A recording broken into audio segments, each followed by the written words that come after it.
I was going to ask, is this the most, DJ's been pretty good all month, but is this the most active defensively you've seen him, and also on the duck-ins and things like that? Is he just as good going right as he is left, with his right hand and his left hand when you've seen him finish him? Well, I've tried for the last 2 years to convince him to shoot free throws right-handed. Obviously, it's no. Truly? No, I really haven't. He jumps off his left foot, which most right-handed people jump off their left foot. Their left foot is their dominant foot. He shoots every single jump hook and tonight running hook with his right hand. He finishes around the basket with his right hand. He's really good at it. And tonight he was active on both ends. The duck in, some of that was design plays out of timeouts, and some of it was him and Chris just having a little connection tonight. But obviously he was really good. I mean, so you mentioned kind of DJ's aggressiveness and stuff like that. And probably part of that's tied to Blake being out. Have there been other things that you guys have been able to do that maybe you wouldn't have been doing if Blake was playing, and stuff that you think you guys can use down the line? Playing small ball, I think, is something we haven't done a ton of since I've been here when we've been healthy. So we've kind of had to do that out of necessity. I don't know how much we'll do that when Blake is healthy, because Blake and DJ are two of our best players.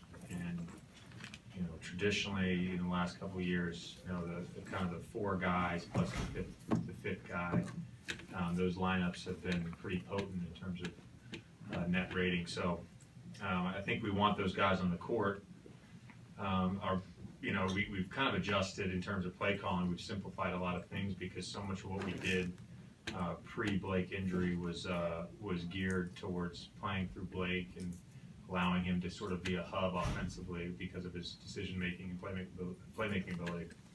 Will your shot selection has changed a little bit, I think, over the course of this injury? Is that fair to say? And is that something that, does your window for a shot, you seem more aggressive now, I guess is what I'm trying to say. Mm-hmm. And do you think something like that will carry on, or does that kind of fade back to now? It's a better percentage play to maybe hit the ball to Blake or something like that? No, I feel like I'm always pretty aggressive.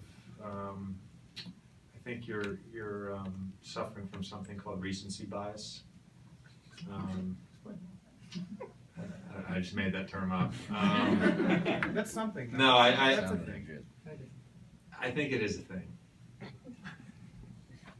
It's like this whole stretch, man. People keep saying to me, "Oh, you're playing great. This is the best you've ever played, and you're playing different." And I'm like, "Well, I did this last year, and I did the year before." I feel like there is some recency bias, and I don't know. Maybe people are just shocked that I'm a decent basketball player. That could be it from you. I don't know. God damn. Questions from the students?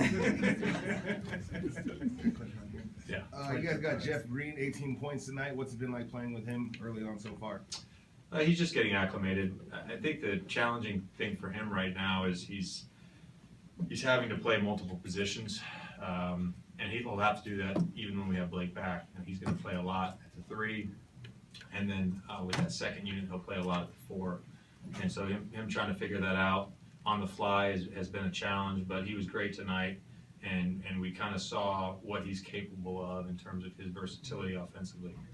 JJ, sorry if you already answered this question, I just walked in, but can you talk about that run they made, a 16-1 run I guess it was in the second quarter? Is it difficult to sustain that level of play when you're playing a team that's just learning how to play with new players and all that stuff against a team like that? Well, in terms of the run, it happens a lot in basketball where a team kind of jumps out to an early lead in the first quarter, and when the next group goes in, they see that lead and they think it's an offensive game. But we got that lead because we were getting stops, and because we were getting stops, we were able to play offensively with a really good pace and not going against their set defense. So really, to me, it was us, not making that adjustment, us, kind of playing lackadaisical defense that allowed them to get that run, and our pace just completely changed, and we couldn't score. And then, we got it back by the end of the half. In terms of playing against a team like that, there's going to be a lot of teams that we play down the stretch that aren't really playing for anything. So I think for us, we have to value each possession more than the other team, because a team like Phoenix, you know, they're trying to play their young guys, and you know, I don't want to say they're in a rebuild or anything, but you know, a lot has happened. They've had some injuries, and they're kind of figuring out who they are. All right, last question. Doc says you guys are practicing like it's playoffs. Do you feel like those practices are in that manner? Doc's lying. We don't practice. That's true, actually. I can't believe he came in here and lied to the students. Unbelievable.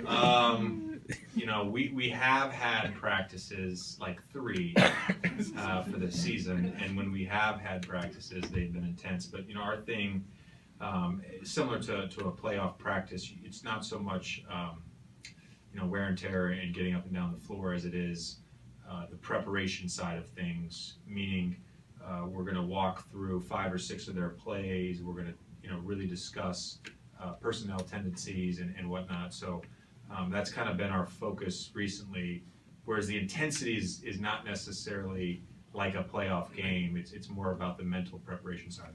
Thank you.